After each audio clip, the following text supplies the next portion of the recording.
అండి, నమస్తే. నేను మీ Masthipuram నాగేశ్చారి. So last video length ఎక్కువైపోతుందని చెప్పేసి ఇక్కడి వరకు రావడం నేను యాడ్ చేయలేదు. ఇప్పుడైతే ఇక్కడికి పార్కింగ్కి వెళ్తున్నాను. 10 అవర్స్కి కలిపి 100 రూపీస్ ఛార్జ్ చేస్తారు వీళ్ళు. ముందుగా అయితే గట్టిగా లైక్ కొట్టేసేయండి, పల్లెలు పంపించి ఎక్స్పోర్ట్ చేసేద్దాం. సో వెహికల్ అయితే ఇక్కడ పార్క్ చేసేసినాం. బాగుంది, చెట్టు నీడకంతా పార్కింగ్ అంతా మంచిగా అనిపించింది ఇక్కడ. సో వాడు వచ్చేసి 100 రూపీస్ ఛార్జ్ చేస్తున్నాడు పార్కింగ్కి. సో దాంట్లో మెన్షన్ చేసింది 10 అవర్స్కి కలిపి 100 రూపీస్ అని చెప్పి. సరిపోతుంది. మ్యాక్సిమం 5 అవర్స్ కంటే ఎక్కువ ఎవరు ఉండరు కూడా. అయితే ఇక్కడ మేము గోవాకి వచ్చిన తర్వాత ఫస్ట్ బీచ్ ఇది మాకు. 2 డేస్ నుంచి అయితే బీచ్ ఎంజాయ్ చేయలేకపోయినాము. 2 డేస్ కాదు, 3 డేస్. ఎందుకంటే మేము స్టార్ట్ అయింది థర్స్డే నైట్ అయితే ఫ్రైడే ట్రావెలింగ్లో పోయింది. సాటర్డే రోజు కూడా బీచ్కి రీచ్ అయిపోయిన ఉడిపిలో. కాకపోతే అక్కడ బీచ్ బంద్ ఉండే, అదొక డిసప్పాయింట్మెంట్. బీచ్ మాత్రం చాలా బాగుంది, ఒక ఫారిన్ లుక్ లెక్క. అంతా గ్రీనరీ సైడ్, ఒక సైడ్ ఏమో blue colour, white colour sand బాగుంది. కానీ బీచ్లో కలర్ లేకుండే. ఇంకా అక్కడ నుంచి మళ్ళీ నెక్స్ట్ కుండాపురకు వచ్చినాంలే, కానీ అక్కడ జస్ట్ చూసుకొని వెళ్ళిపోయినాము. ఇంకా చాలా అక్కడ ఎవరు కూడా అంత బీచ్లో దిగినట్టు లేదు. అంత పైన బయట వాటర్లో ఉండి ఆడుకొని వెళ్ళిపోతున్నారు. సో అక్కడ కూడా పెద్ద ఇంట్రెస్ట్ చూపించలేదు. దాని తర్వాత మురుడేశ్వర్కి వెళ్ళినాంలే, కానీ మురుడేశ్వర్లో కూడా బీచ్ బంద్ ఉండే. అక్కడ కూడా డిసప్పాయింట్మెంట్. ఏంద్ర నాయన వచ్చి 3 డేస్ అవుతుంది బీచ్లోకి. అంటే ఎవరికైనా సరే బీచ్ అనగానే ఖచ్చితంగా వాటర్లోకి వెళ్ళాలని చెప్పి ఉంటుంది కదా. కానీ 3 డేస్ అయినా కూడా బీచ్ చూస్తున్నాం కానీ వెళ్ళలేకపోతున్నాము. ఇంకా దాని తర్వాత ఇంకా జాగ్ ఫాల్స్ అయిపోయిన తర్వాత నెక్స్ట్ ఇక్కడికే రావటము. అయితే ఇంకా గోకర్ణకు వచ్చినాంలే, కానీ గోకర్ణంలో వాటర్ అంత బాగాలేకుండే మెయిన్ బీచ్ దగ్గర. దాని తర్వాత ఓం బీచ్కు వెళ్ళినాము, ఇంకుట్లి బీచ్కి వెళ్ళినాంలే, కానీ ఇంకా మాకు ఎక్కువ ఇంట్రెస్ట్ అనిపించలేదు. మాకు ఎట్లాగో గోవాకి వెళ్తున్నాం కదా, అంటే ఆల్మోస్ట్ గోవా దగ్గరనే ఉంది అక్కడ నుంచి. ఇంకా మళ్ళీ ఎందుకులే, టైం వేస్ట్ అవుతుంది, అలసిపోతాము, ఇంకా గోవాకి వెళ్తే పని అయిపోతుంది అని చెప్పేసి. ఎందుకంటే బీచ్లోకి వెళ్ళినామంటే మినిమం 3 అవర్స్ అయితే ఖచ్చితంగా పడుతుంది. ఎందుకంటే మా బాబు అయితే ఇంకా ఎంతైనా సరే బీచ్లోకి పోయిన తర్వాత అట్లా ఆటలు స్టార్ట్ చేస్తే మాత్రం 1.5-2 గంటలు అయితే కూడా వెళ్ళాడు.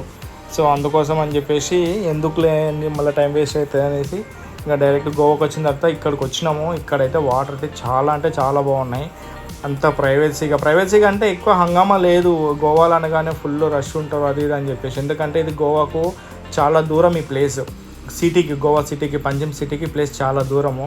సో అందుకోసం అని చెప్పేసి క్రౌడ్ ఎక్కువ లేరు, కానీ అంత క్లాస్ పీపుల్, అంత రిజర్వ్డ్ లాగా ఉంది. బాగుంది, మంచిగా ఉంది. సో మీరు ఎవరైనా గోవాకి రావాలనుకుంటే పాలెం బీచ్ ఖచ్చితంగా రండి, ఖచ్చితంగా విజిట్ చేయండి. ఎందుకంటే బీచ్లో వాటర్ బాగుంటుంది. పోలీసులు కూడా పెద్ద ఎక్కువ హంగామా చేయరు, మంచిగా చూసుకుంటుంటారులే. కానీ లోపలికి వెళ్ళేటట్టుంటే బయటికి రమ్మని చెప్తారు అంతే. వేరే సిటీలో ఉన్న, గోవాలో సిటీలో ఉన్న బీచ్ల దగ్గర అయితే పోలీసులు ఊక దమ్ చేస్తూ ఉంటారు. ఇంకోటి ఇక్కడ కూడా ఒక పెద్ద క్రౌడ్ లేదు. ఇంకోటి వాటర్ అయితే మంచిగా ఉన్నాయి, మంచి తేటగా ఉన్నాయి, బాగుంది. మంచిగా వాటర్లో ఎంజాయ్ చేయాలి, గోవా చూడాలి, వాటర్లో ఎంజాయ్ చేయాలంటే మాత్రం ఫస్ట్ వాటర్లో ఎంజాయ్ చేయడానికి పాలెం చూస్ చేసుకోండి. గోవా ఎక్స్ప్లోర్ ఎలాగో చేయగలుగుతారు, ఎందుకంటే సిటీలోనే ఉంటుంది కాబట్టి ఎక్స్ప్లోర్ చేసుకోవచ్చు. వాటర్ ఎంజాయ్మెంట్ మాత్రం ఇక్కడ ఉంది, కానీ స్పోర్ట్స్ లేవు, వాటర్ గేమ్స్ లేవు ఇక్కడ. అది ఓన్లీ గోవా సిటీలోనే ఉంటాయి. వాటర్ గేమ్స్ కోసం అయితే సిటీలోకి వెళ్ళొచ్చు. వాటర్లో ఎంజాయ్ చేయాలనుకుంటే మాత్రం ఇక్కడ బాగుంది. సో ఇక్కడ మాకు ఇంకో ప్రాబ్లం ఏమొచ్చిందంటే, వచ్చేటప్పుడు దారిలో ఈ ప్లేస్ వచ్చేసి గోవా కర్ణాటక చెక్ పోస్ట్ దగ్గరలో ఉంటుంది. సో కర్ణాటక కార్వార్ దాటిన తర్వాత ఏదైతే పోర్ట్ ఏరియా ఉంటుందో అది అయిపోగానే మాకు చెక్ పోస్ట్ వచ్చేసింది.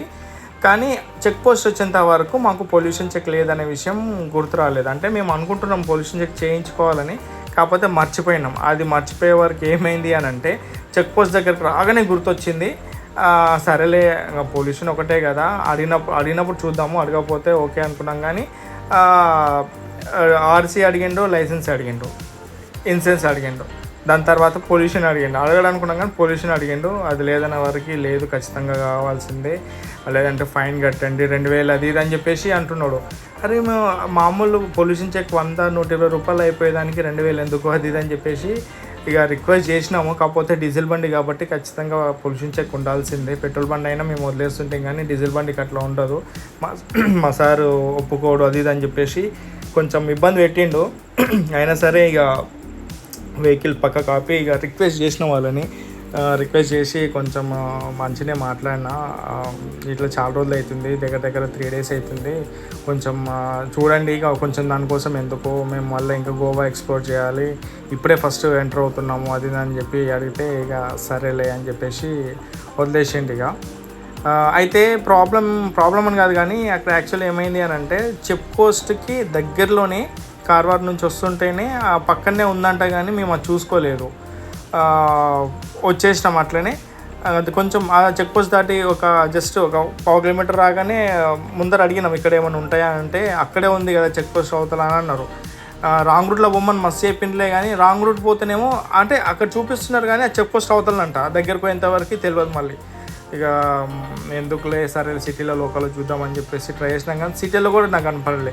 ఇక ఏం చేసినామంటే హైదరాబాద్లో మా బొమ్మర్ది ఉంటాడు, ఫోన్ చేసి ఈ బండి నెంబర్ చెప్పేసి ఈ బండి ఫోటో తీసి పంపించేస్తే పొల్యూషన్ చెక్ ఫోటో తీసేసి రిపోర్ట్ పంపించింది మాకు. ఇంకా దాని తర్వాత అది పెట్టుకున్నాక మాకు ధైర్యం వచ్చింది, ఉంది లేరా బాబు అని చెప్పేసి.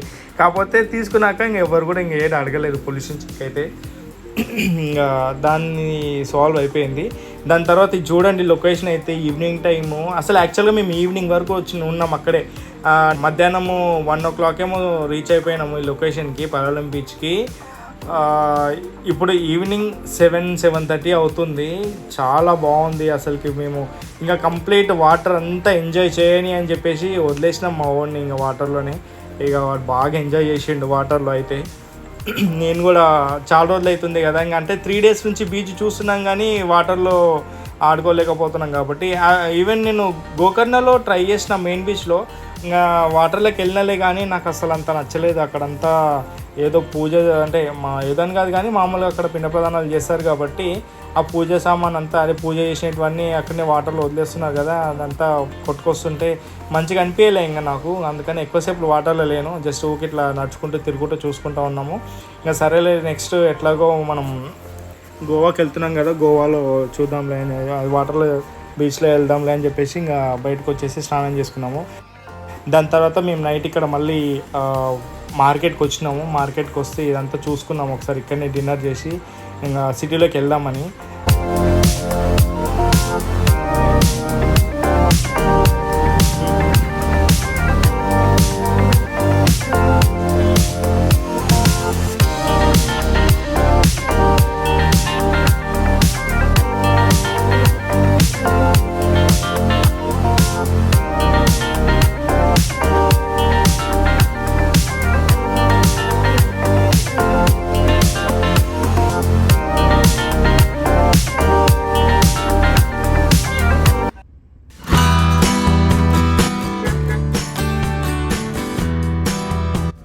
ఇక్కడ చిన్న ట్విస్ట్ ఏంటంటే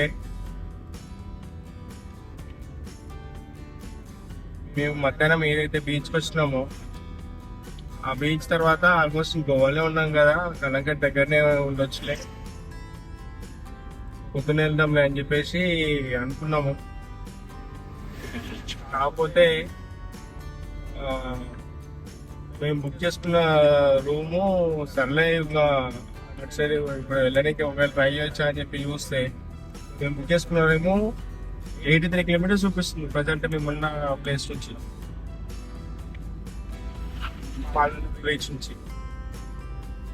83 kilometers అంటే ఇంచుమించు దగ్గర కదా 2 గంటల సేపు పడుతుంది, తక్కువ ఎంత లేదన్నా కూడా. ఎలాగో మేము కలంగట్కి వెళ్ళాలి కాబట్టి అంటే మేము బుక్ చేసుకున్న రూమ్ వచ్చేసి కలంగట్ దగ్గర. సరే ఎట్లా కలంగట్ కానీ లేకపోతే అటు సైడ్ ఉన్న బీచెస్ ఏమైనా చూసుకోవాలన్నా లొకేషన్ చూసుకోవాలన్నా అక్కడ వరకు వెళ్ళాల్సిందే. కొన్ని ప్లేసెస్ మేము అనుకున్న ప్లేసెస్ చూడాలనుకున్నా కూడా మేము ఉన్న ప్లేస్ నుంచి 60 kilometers పడుతుంది. అదైనా సరే మినిమం ఎంతైనా 1.5 గంట పడుతుంది. సో ఇదంతా ఎందుకు ఉండడం అని చెప్పేసి ఇప్పుడే మళ్ళీ స్టార్ట్ అయిపోయినాము.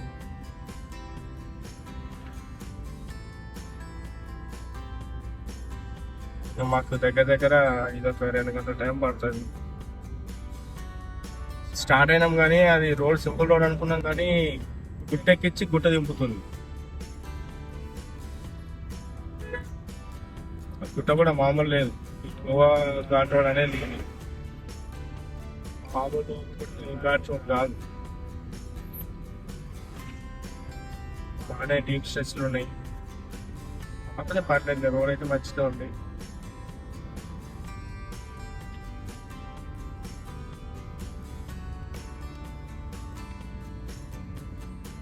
ఎట్లున్నాయి పోయింది రోడ్ అయిపోయినా.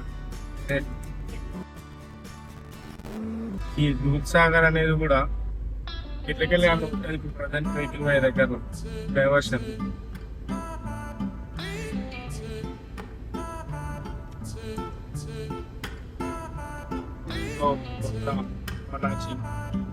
ఫస్ట్ మర్గావ్ వస్తుంది. మర్గావ్ అంటే మర్గావ్ తర్వాతనే దూద్సాగర్. పటాచి నుంచి మర్గావ్ మధ్యలో దూద్సాగర్ ఉంటుంది. ఫస్ట్ మర్గావ్ దాటితేనే ఇంకా దూద్సాగర్ వచ్చింది అనుకోవాలి ఇక. సో మర్గావ్ ఇంకా దాటలే, అంటే దూద్సాగర్ ఇంకా దాటలే. పటాచి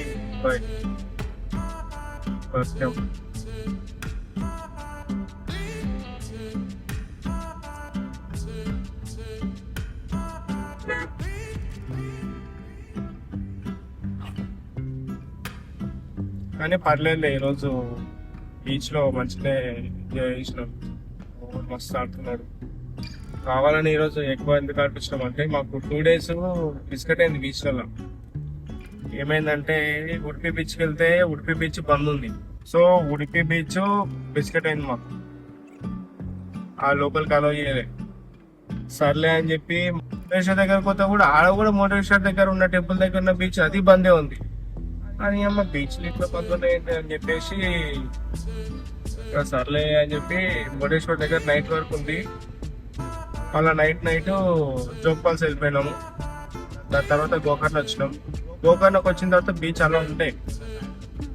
కాకపోతే బీచ్ గోకర్ణ దగ్గర మెయిన్ బీచ్ ఏం పెద్ద బాగుండదు. ఎందుకంటే ఇంకా ఆడంతా ఈ టెంపుల్ దగ్గర కొంచెం పెద్ద కమ్మలు చేసేట్టు ఉంటాయి కాబట్టి బీచ్ ఏం పెద్ద ఉండదు. ఏదో బీచ్ పోయినా మన తృప్తి తప్పిస్తే వేరే ఇంకేముండదు. అందుకే మేము బీచ్లకి ఏం పెద్ద ఓవర్ అయింది. ఎట్లా గోవా పోయింది కదా. సో ఇంకా బీచ్ గోవాకి వచ్చేంత వరకు ఇంకా యాక్సెస్ లేకపోయింది.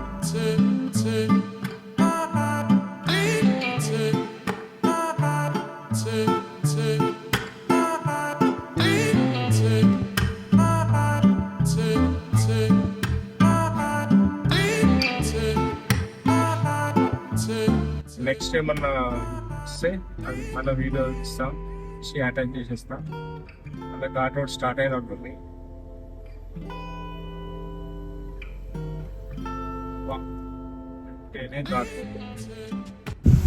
మధ్యలో అక్కడ ల్యాండ్ స్లైడ్ అయినాయి, కానీ ఆ ల్యాండ్ స్లైడ్లోకి వచ్చిన దగ్గరలో నేను వీడియో ఆన్లో లేకుంటే నేను అవి కవర్ చేయలేకపోయినా.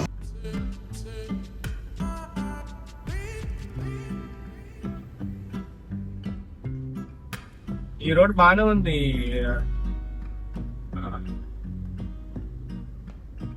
బెల్గం దగ్గర అయితే ఆ ఘాట్ రోడ్ ఏం సరిగ్గా ఉండనే ఉండదు, మంచిగా ఉండనే ఉండదు. అది ఇది మంచిగా ఉంది road.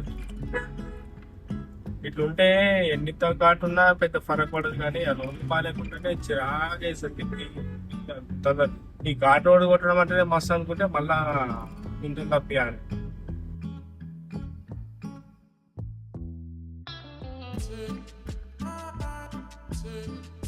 Panaji 56 kilometers, Margao 23, Mumbai 6:35.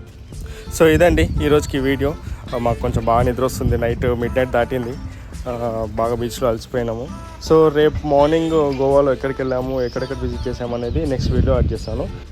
So ఈ వీడియోని అయితే లైక్ చేయండి, షేర్ చేయండి. మీరు నా ఛానల్ ఫస్ట్ టైం చూస్తున్నట్టయితే సబ్స్క్రైబ్ చేసుకోవడం మర్చిపోకండి. Thanks for watching.